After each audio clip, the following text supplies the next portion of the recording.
শীত চলে এসেছে, তাই তো ঘরে ঘরে লেগেছে পিঠে খাওয়ার ধুম। তাই আজকে আমি বানিয়ে ফেললাম দারুণ একটি রেসিপি। আর এটি খেজুর গুড় দিয়ে তৈরি করেছি, খুব মজাদার একটি পিঠা। আর এই পিঠাটি আমি একজনকে বানাতে দেখেছি, আমার কাছে খুব লোভনীয় মনে হয়েছে, তাই আমিও বানিয়ে ফেললাম। আর এত টেস্টি যে আমি আপনাদের সাথে শেয়ার না করে পারলামই না। তো আমি প্রথমে খেজুরি গুড়টি নিয়ে নিয়েছি। আর এই খেজুরি গুড়টি উত্তরবঙ্গ থেকে আমাকে একজন গিফট করেছে।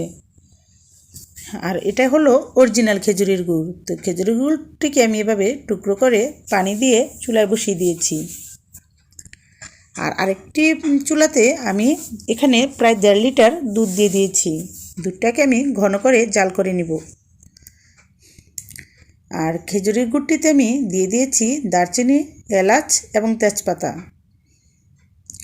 আর দিয়েছি একটু লবণ। আপনি ইচ্ছা করলে লবণটা স্কিপ করতে পারেন, তবে দিলে ভালোই লাগে। আর আমি এখানে আমার প্রয়োজন মতো আটা নিয়ে নিয়েছি।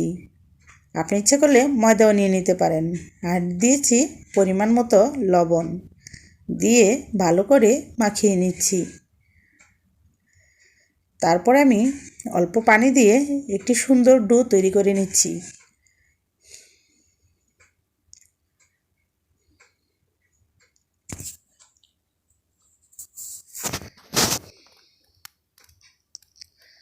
তো দেখুন কত সুন্দর একটি ডো তৈরি হয়ে গিয়েছে।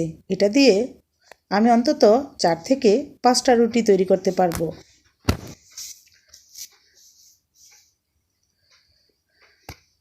তা আমি দেখুন ডোটাকে ভালো করে একটু বেলে নিচ্ছি। তারপর আমি সুন্দর, অত পাতলাও না, এরকম একটি রুটি তৈরি করে নিব।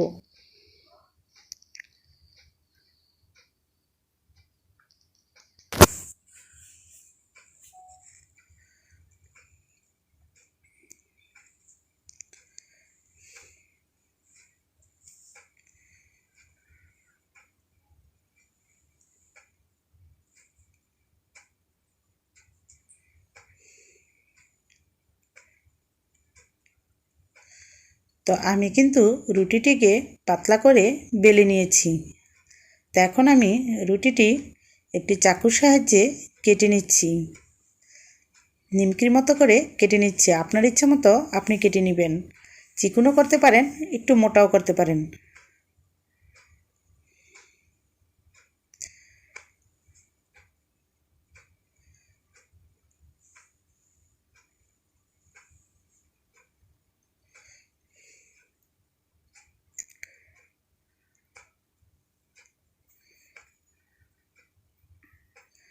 আপনার যেরকম খুশি এরকম শেপ দিয়ে নিতে পারেন।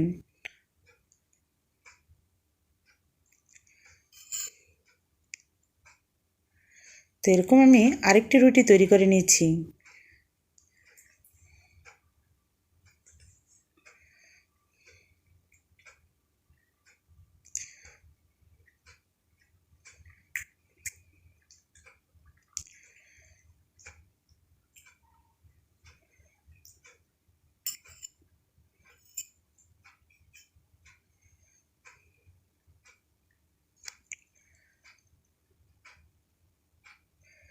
তো হয়ে গিয়েছে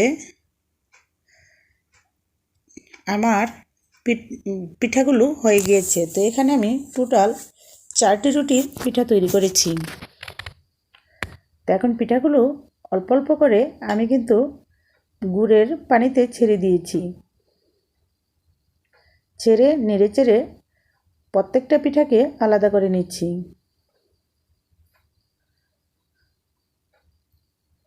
আর অন্তত 10 মিনিট আমি জাল করে নিচ্ছি। আর আমি ফাঁকে তেজপাতাগুলোকে ফেলে দিচ্ছি।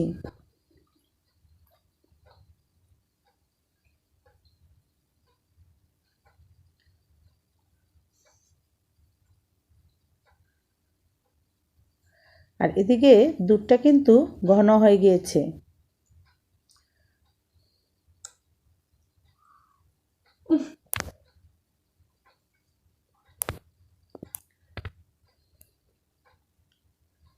তো এখন দেখুন, যখন ভালো করে বলক চলে এসেছে, অন্তত 10 মিনিট সিদ্ধ হয়ে গিয়েছে, পিঠাটা তখন কিন্তু আমি দুধটাকে মিলিয়ে দিচ্ছি।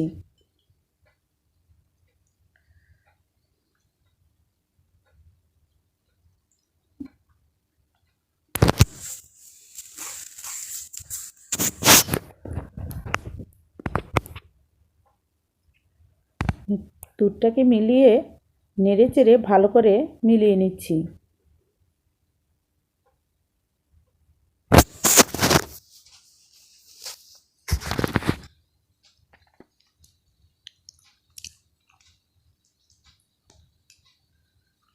তারপরে আমি একটু আটা গুলিয়ে এটাতে দিয়ে দিয়েছি যাতে জলটা গাঢ় হয়ে যায়।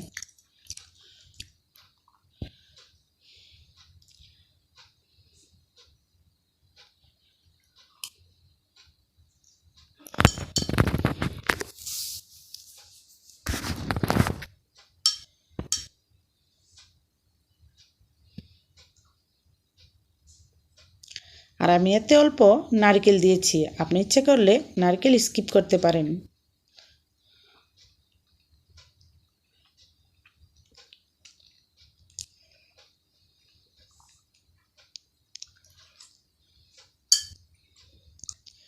তো আমি কিন্তু এখন চুলাটাকে বন্ধ করে দিয়েছি, ঠান্ডা হওয়া পর্যন্ত অপেক্ষা করব।